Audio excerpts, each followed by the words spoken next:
L'inspection de l'éducation et de la formation de Kédougou a organisé ce samedi 4 janvier 2020 avec les nouveaux sortants des centres régionaux de formation des personnels enseignants affectés dans la circonscription. Cette rencontre de prise de contact s'est déroulée en présence des différents bras techniques de l'inspecteur de l'éducation et de la formation de Kédougou. Il s'agit notamment des inspecteurs chefs de district et des différents chefs de bureau de l'IEF de Kédougou. En plus de déconstruire tous les préjugés déjà installés dans la mentalité de ces nouveaux arrivants, l'IEF de Kédougou les a rassurés, non sans leur rappeler quelques règles d'éthique et de déontologie sur le métier qu'ils ont opté. La nation attend beaucoup de vous. Vous avez la lourde tâche de forger la personnalité de ces enfants qui demain vont prendre la destinée du pays.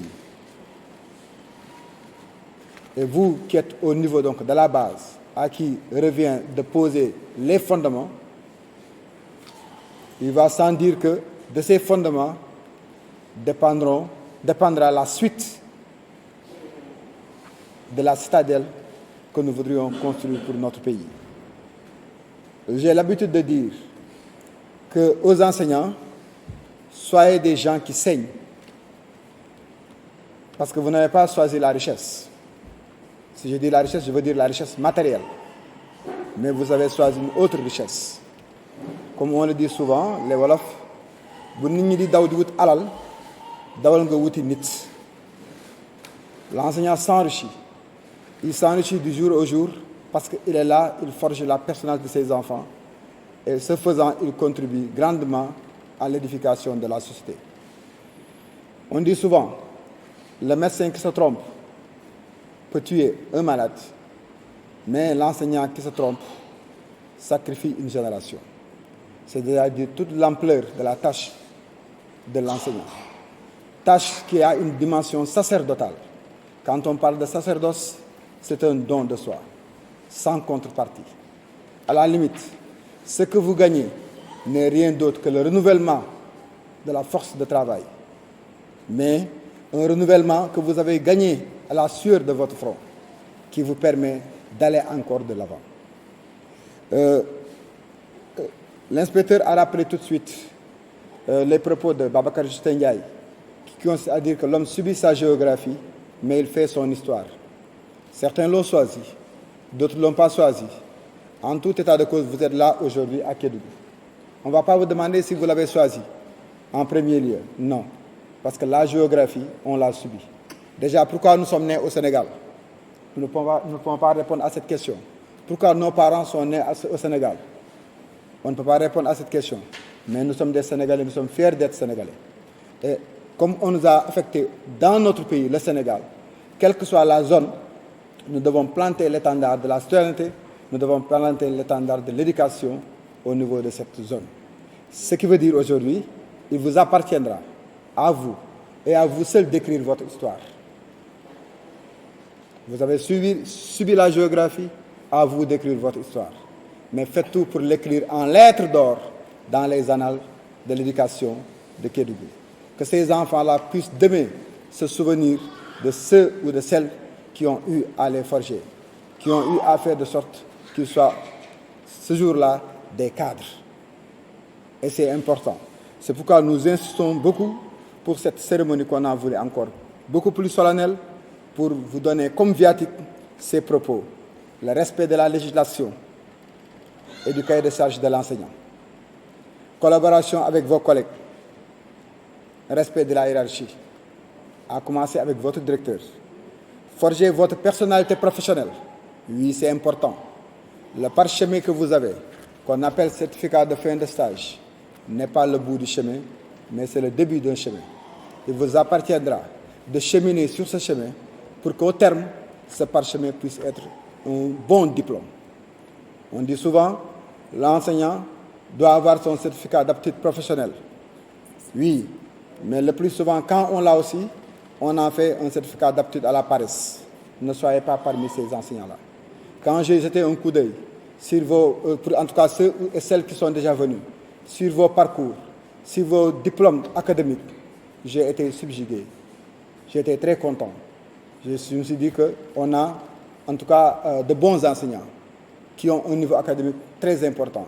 Ce qui veut dire que vous avez une belle carrière entre votre main. Ça n'appartient à personne.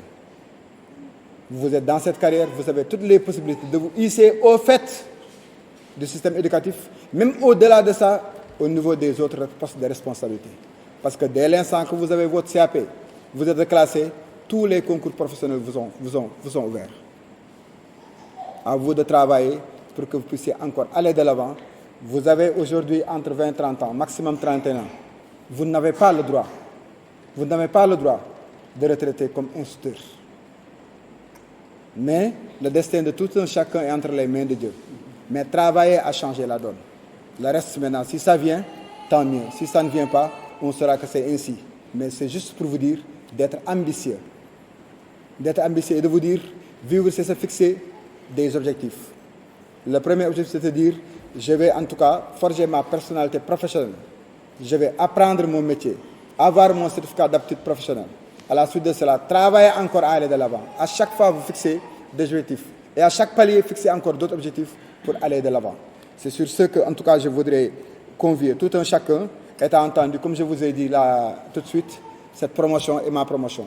Parce que rien ne pourra effacer le fait que les premiers enseignants que nous avons eu à affecter comme inspecteurs de l'éducation et de la formation est la promotion de 2019. G25, n'est-ce pas? Voilà, G25.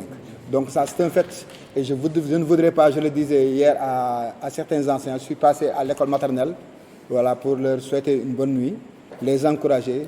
Je leur ai dit que vous êtes ma promotion. Et je ne voudrais pas que mes collègues inspecteurs reviennent me dire, en tout cas, vos enseignants là, ceci ou cela.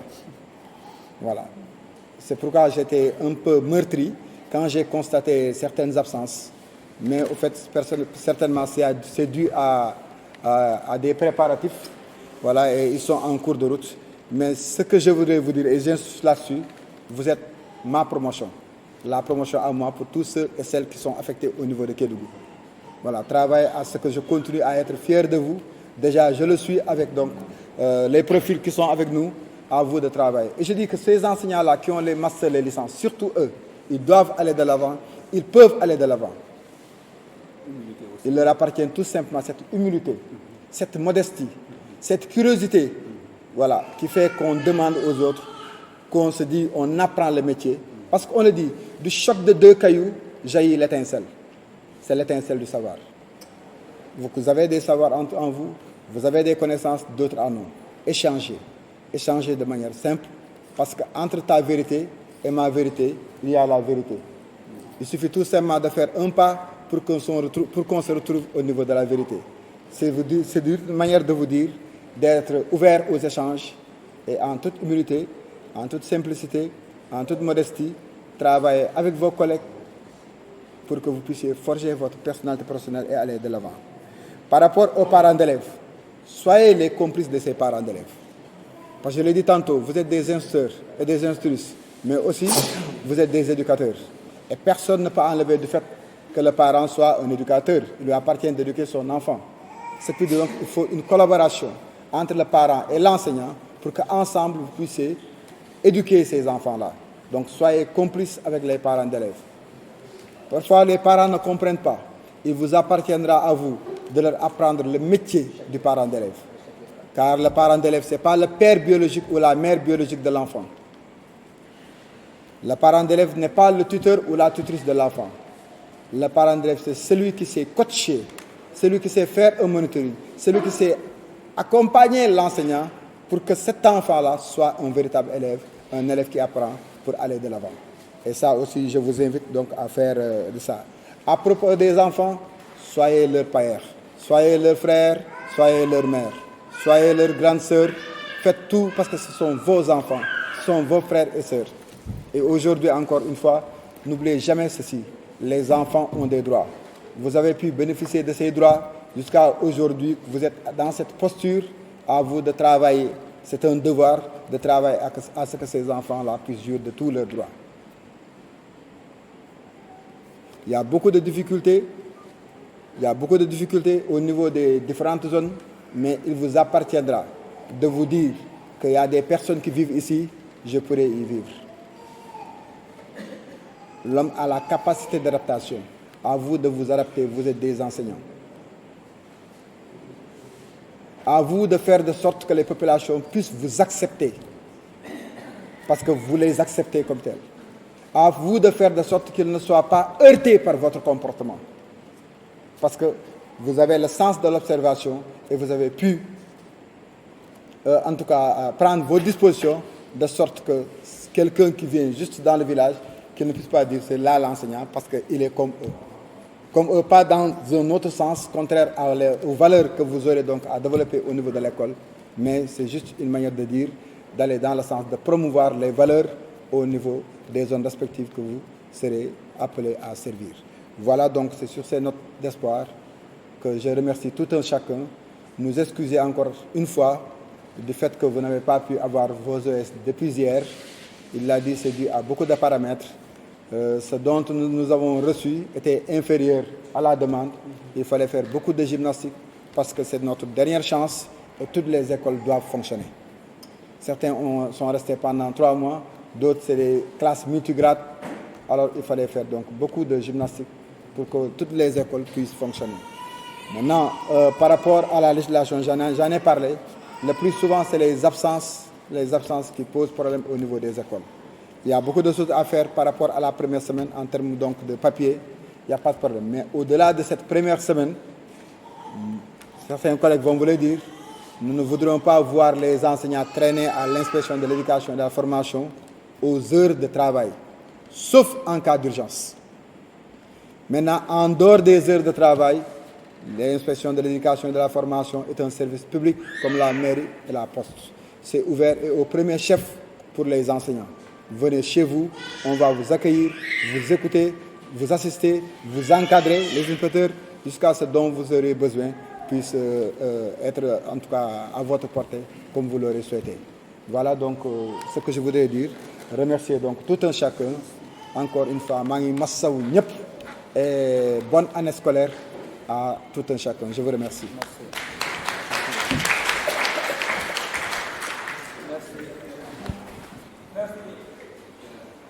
Une cérémonie symbolique de remise d'ordre de service a mis fin à cette rencontre. Il faut rappeler que cette année, l'IEP de Kédougou a reçu 63 enseignants nouveaux sortants des CRPE, dont 9 arabisants, un effectif qui ne comble pas le besoin en personnel enseignant à Kédougou, réputé être une zone de départ.